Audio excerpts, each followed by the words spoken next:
Olá pessoal, tudo bem? Nós estamos na nossa série de vídeos acerca do discipulado, de como ser um discípulo e como fazer discípulo, se tornar um discipulador. Lembrando que o chamado de Deus para nossas vidas é que sejamos talmidins, ou seja, discípulos, né? A talmidim é o termo hebraico que significa seguidores, discípulos do Mestre Jesus. E hoje nós vamos falar sobre a temática autoridade. E nós vamos entender que a autoridade não é imposição sobre os outros, mas sim é uma autoridade conquistada, fruto de graça, de comunhão, de relacionamento, de vínculos, mas principalmente de comunhão com Deus. Uma autoridade delegada de cima para baixo e depois da nossa vida para a vida de outras pessoas. Então, venha conosco nesse estudo sobre discipulado, continue aprendendo cada dia mais a como ser um discípulo, cada dia mais parecido com Jesus e como se tornar um ganhador de almas, alguém que consolida pessoas, alguém que faz outros também, como ele, crescerem e florescerem no Senhor. Nós estamos baseados em João 17:7. Evangelho de João 17:7, as palavras de Jesus. Ele disse assim na oração sacerdotal: agora eles reconhecem que todas as coisas que me tens dado provém de ti. Ou seja, nós vemos aqui claramente que Jesus declara que as pessoas que estavam ao seu redor, ou seja, seus discípulos, né, desde os 12, dos mais chegados, os 3 mais íntimos de Jesus, Pedro, Tiago e João, como os 12 discípulos de Jesus, que se tornaram apóstolos da igreja primitiva, a não ser Judas que o traiu, foi substituído por Matias, e os 70, e os 120, e depois os 500, e aqueles que se multiplicaram através da igreja primitiva, reconheciam que todas as coisas que Jesus tinha provinha de Deus, inclusive a autoridade. Se você tem determinada autoridade, lembre-se que a autoridade foi dada por Deus, é dada por Deus, é derramada na vida de alguém, de um simples ser humano, pela graça e misericórdia de Deus. Então Jesus fala isso. Agora eles reconhecem que todas as coisas que me tens dado provêm de ti. E nós vamos aprender o seguinte: não existe discipulado sem o exercício de autoridade. Ou seja, se existe discipulado entre discipulador e discípulo, é necessário haver uma autoridade espiritual daquele que está ensinando sobre aquele que ensina. É necessário um respeito, um tratamento de dignidade e honra entre um e outro. É necessário um reconhecimento de que aquela pessoa que está sobre mim exerce em Deus uma autoridade sobre a minha vida, de vigilância, de cuidado, de amor, de apreço, de comunhão, de vínculo no Senhor. E não existe exercício de autoridade saudável sem conquista de confiança. Ou seja, se não existe confiança entre discipulador e discípulo, não existe autoridade saudável. Ou seja, a autoridade, ela vem de Deus, mas ela surge a partir de vínculos, a partir de amizades, a partir de relacionamento, a partir de relação entre entre discipulador e discípulo, entre mestre e seguidor. E é interessante isso, o fazedor de discípulos, ou seja, o discipulador é alguém que não se ofende em trilhar esse caminho. Que caminho? O caminho da autoridade. Ou seja, o discipulador recebe toda a autoridade da parte de Deus. É alguém que exerce autoridade sobre o seu discípulo, em amor, com graça, é uma autoridade reconhecida, é uma autoridade conquistada, é uma autoridade reconhecida de cima para baixo, ou seja, de Deus sobre ele derramando, e de baixo para cima, do liderado sobre aquele que o lidera. É uma autoridade conquistada, tá bom? Então nós vamos falar algumas coisas com relação a isso. Preste atenção, abra seu coração. Olha só, o primeiro princípio que nós queremos ensinar é que se Jesus precisou de tempo para conquistar a submissão de seus discípulos, muito mais nós teremos que trilhar esse caminho. Ou seja, não pense que você vai adquirir autoridade sobre os seus discípulos do dia para a noite, como se fosse um passo de mágica, algo instantâneo. Não. Se Jesus precisou de tempo para conquistar a submissão dos seus discípulos, muito mais eu e você teremos que trilhar esse caminho. Lembrando que a autoridade vem a partir de um modelo, de uma referência, de uma vida de exemplo. Discipulado, nós temos falado, é vida na vida.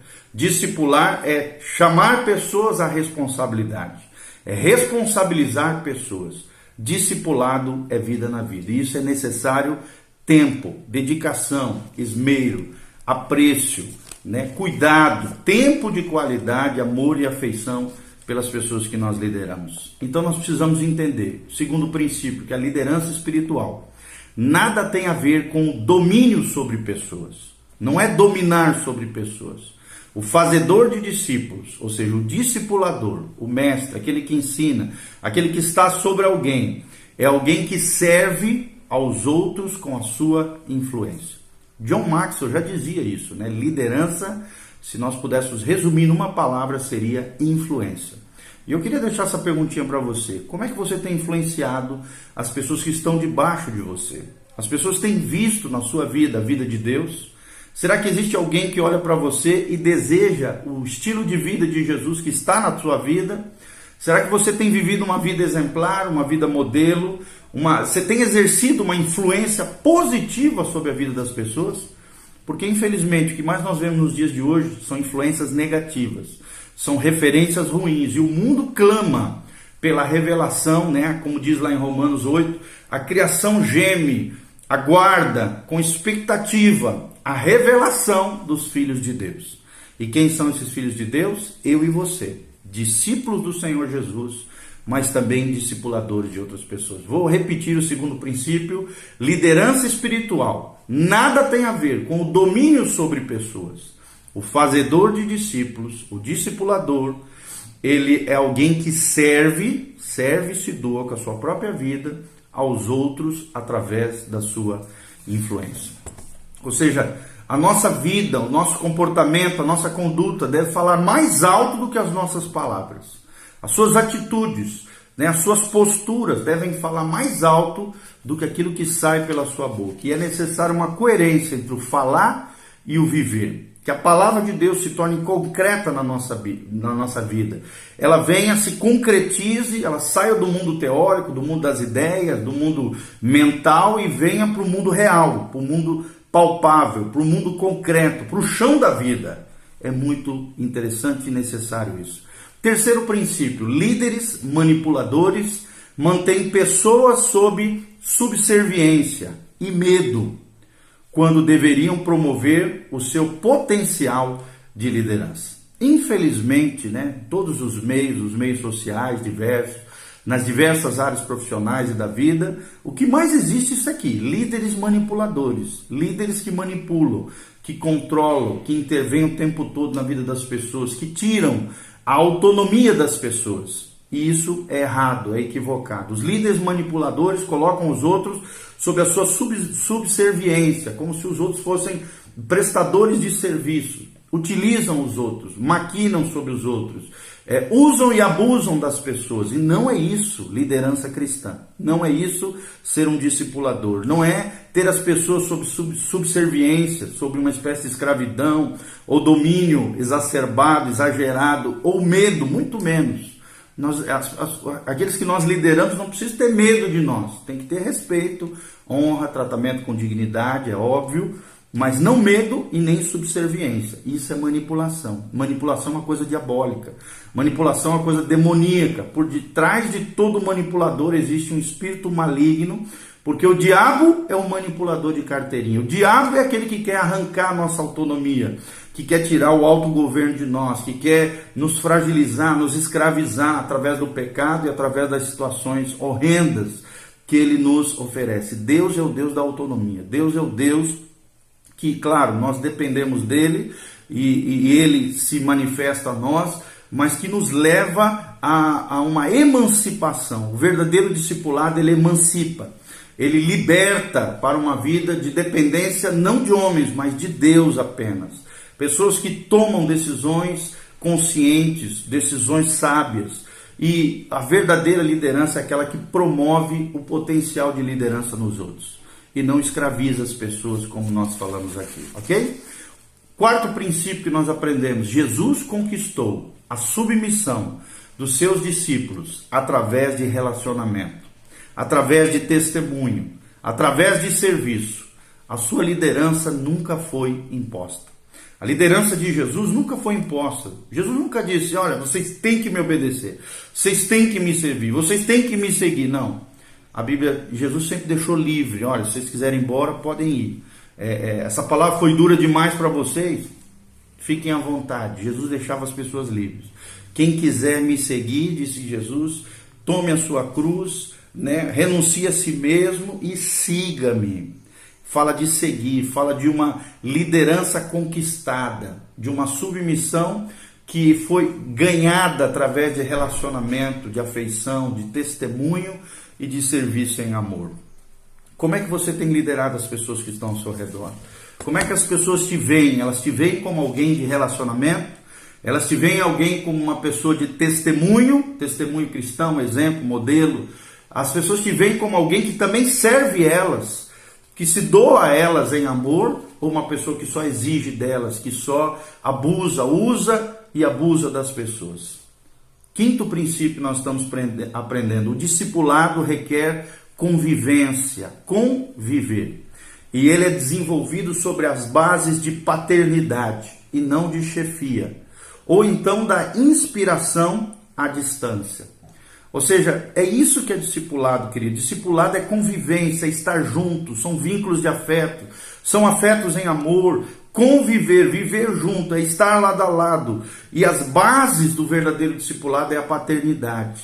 O que mais nós vemos hoje na sociedade é a orfandade na vida das pessoas. As pessoas desejando uma referência, desejando um modelo, desejando pais espirituais, geradores de vidas, mães espirituais, mulheres que sejam referências de mulheres virtuosas, conforme Provérbios 31, de mulheres piedosas, de mulheres de Deus e de homens de Deus. Então as bases do discipulado requer convivência, requer o exercício de uma paternidade saudável, abençoada, que gera autonomia, que gera domínio próprio nas pessoas, escolhas conscientes e que emancipa, que não aliena as pessoas, mas gera emancipação, gera pessoas dependentes de Deus e não dependentes de você ou dependentes de homens. Não é chefia, mas sim inspiração, mesmo à distância. As pessoas se inspiram no modelo da sua vida e naquilo que você é diante de Deus. Outro princípio: bons líderes conquistam a submissão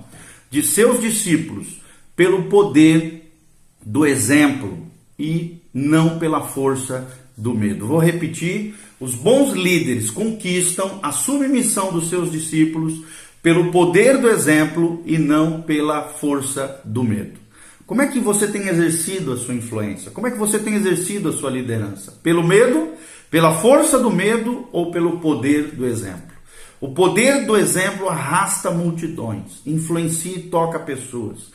Como dizia o pensador antigo, toca na alma das pessoas, nas teclas da alma das pessoas, quando você tem esse poder do exemplo, referência de família, referência de intimidade com Deus, referência de palavras sábias, sóbrias, inteligíveis, compreensivas, espirituais, maduros, sabedoria que destila através da sua boca. O poder do exemplo arrasta multidões. E os bons líderes conquistam a submissão dos seus discípulos através de bons exemplos e não através da força do medo. Líderes fracos apoiam-se em títulos, em posições. Já líderes seguros apoiam-se na sua própria capacidade de liderar e fazem do tempo o seu aliado. Eu vou repetir: líderes fracos se apoiam nos seus títulos, nas suas posições. Já os líderes seguros não ligam tanto para isso, para títulos, para posições, mas apoiam na sua própria capacidade. Essa capacidade não vem delas mesmas, mas vem de Deus. Deus capacita aqueles que se dispõem a servirem a Ele. E essa capacidade de liderar faz com que o seu tempo se torne o aliado para a conquista dos corações, o aliado para a conquista de novos discípulos, um aliado para que ele, como eu falei, através do poder do exemplo, arraste multidões aos pés de Jesus. O fazedor de discípulo, o verdadeiro discipulador, que se ofende com o escrutínio das pessoas, dificilmente terá a humildade necessária para conquistá-las. Ou seja, se nós não tivermos uma vida transparente, ao ponto das pessoas terem acesso à nossa vida, né, a observarem coisas reais do nosso dia a dia, da nossa intimidade, daquilo que nós somos realmente, se não tiver autenticidade, uma vida transparente, o escrutínio das pessoas, a humildade de reconhecer falhas, de reconhecer as fragilidades humanas, ele jamais terá a humildade necessária para conquistar outras pessoas, tá bom? Então espero de alguma maneira te fazer entender que a autoridade, ela é delegada por Deus sobre nós, mas ela é conquistada no coração das pessoas. Que Deus te abençoe, que você compartilhe esse vídeo com outras pessoas, que a graça e a paz de Deus venham sobre a sua vida, em nome de Jesus. Amém e amém. Dê um joinha, faça os seus comentários embaixo, coloque aí no sininho ali, comece a nos seguir, compartilhe com outras pessoas, que a graça e a paz de Jesus venha sobre você. Um abraço, Deus abençoe a sua vida. Amém e amém.